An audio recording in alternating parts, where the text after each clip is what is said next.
blessing, problema kung paano makapagbabayad ng malaki sa pinagkautangan, problema kung paano maayos ang gulo, ang gusto. Minsan nawawala tayo sa focus, nadadala tayo ng pangyayari.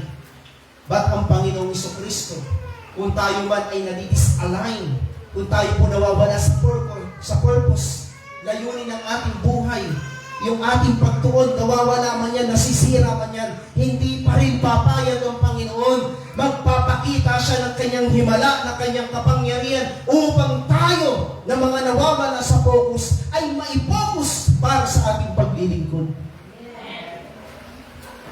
Kaya huwag kang mawawala kay Lord. Kasi kapag ikaw ay nawala kay Lord at pinokus ka niya ulit, magkakaroon ka ng pag-iyak, ng pagluha, ng pagkakabalik sa iyong sarili na, bakit ako nawala kay Lord? Sinabi naman ni Jesus, sumaiyo ang kapayapaan kung paano sinugo ako ng Ama, gayon din naman sinusugo ko kayo. Isipin po ninyo yung word na yun, no? Kung ako si Jesus, kung ako si Jesus, nako, hindi ko na kukunin mga alagad ko. Kasi bakit? Isipin mo, 3 taon kayong magkasama. Halos 3 taon silang magkasama ng kanyang mga alagad.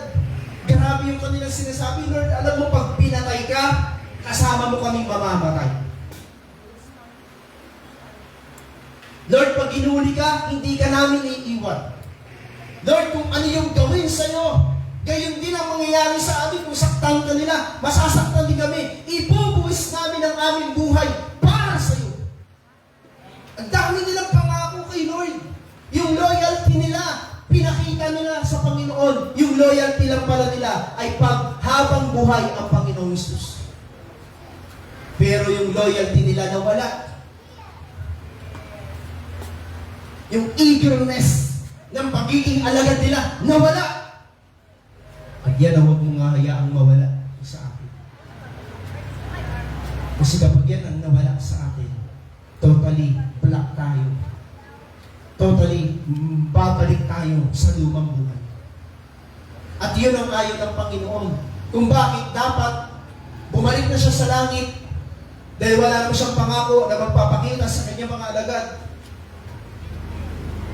Pero ang ginawa po niya, nagpakita pa rin siya para sila ay ibalik, i-restore ng Panginoon ang pagtuon nila, ang pag-focus nila sa pagiging alagad nila. Hindi nag-change yung sinabi ni Lord na sila yung kanyang 12 alagad. Nabawasan na sila ng isa kasi may nagudas. Alam mo, ingatan po natin na maging hudas po tayo. Sabihin mo sa iyong katabi, huwag nawa tayong maging hudas.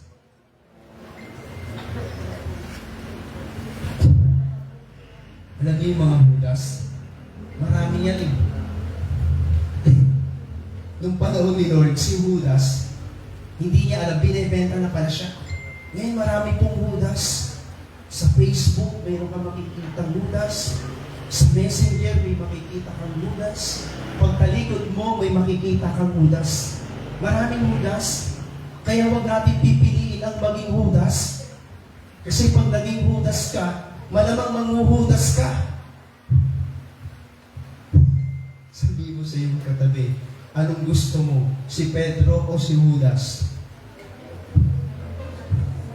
At least si Pedro, tinatuwa niya si Jesus ng 3 beses. Pero